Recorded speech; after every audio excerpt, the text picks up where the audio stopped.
from the mass-energy equivalence to a new interpretation of the divine. Today we continue to share with you 200 Working Days in a Lifetime, a gift of intelligence to humanity.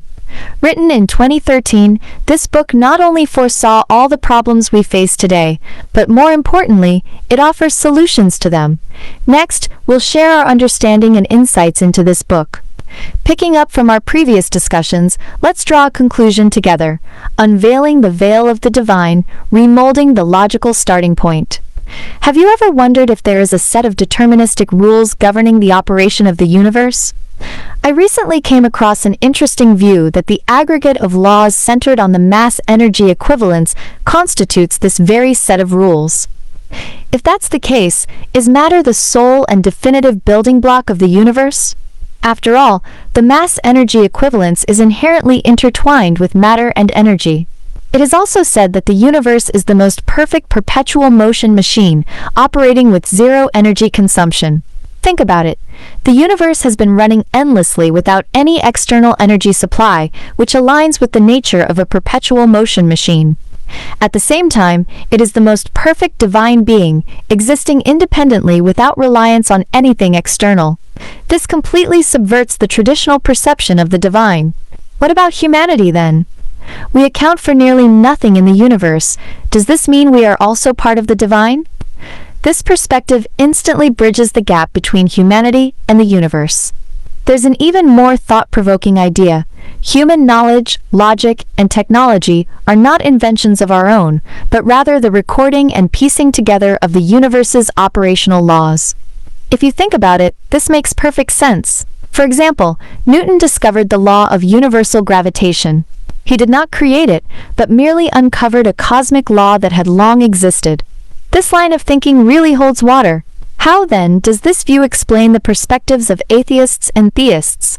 For atheists, it states that the universe does not require a divine creator, but is the result of the democratic decisions of all matter within it, and the laws centered on the mass-energy equivalence are the unconditionally abided laws of all matter. For theists, it holds that the divine created the universe and then ceased to intervene, because the universe's zero-failure design leaves no need for interference. This explanation is remarkably inclusive, accommodating different belief perspectives. Does the statement "no matter what choices matter makes, it cannot alter the inherent trajectory of the universe's operation.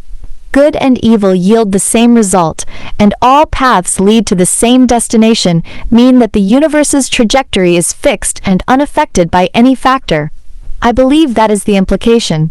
It is also mentioned that the only choice for intelligent life is to re-enter the trajectory of mass intelligence energization and partake in the cosmic feast of reaping without sowing.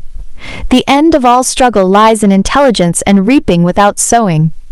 How do you think intelligent life can enter this trajectory? Perhaps it relies on a deeper grasp of cosmic laws and using technological means to align one's own development with the direction of mass intelligence energization. Another view holds that mass and energy are opposed in space yet unified in time, and this underlying logic also applies to human society.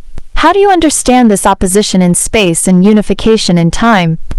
My take is that in the same space, mass and energy may take on different forms. For instance, an object with a prominent tangible mass may have its energy in an intangible state, which is their opposition in space.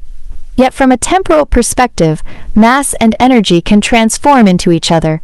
Combustion, for example, converts mass into energy, achieving unification as time elapses. It is also said that the universe as a whole and its individual components follow the same rules. Resources are always allocated optimally, and there is a unique solution to the direction of motion. Does this mean the universe is highly ordered? It certainly seems so. Additionally, matter consists of approximately 50% energy and 50% mass, with its tangible and intangible states switching mutually in accordance with the vertical switching principle, i.e., the 0 to 1 switching principle, at a 90-degree angle rather than 180 degrees. This 90-degree angle is quite distinctive. Why not a 180-degree angle of complete opposition? perhaps because a 180-degree angle represents absolute opposition and an inability to transform, while a 90-degree angle both embodies the differences between the two and leaves room for their mutual transformation. Much like 0 and 1, seemingly distinct, yet capable of forming all manner of information through specific combinations, there is also the idea that the sum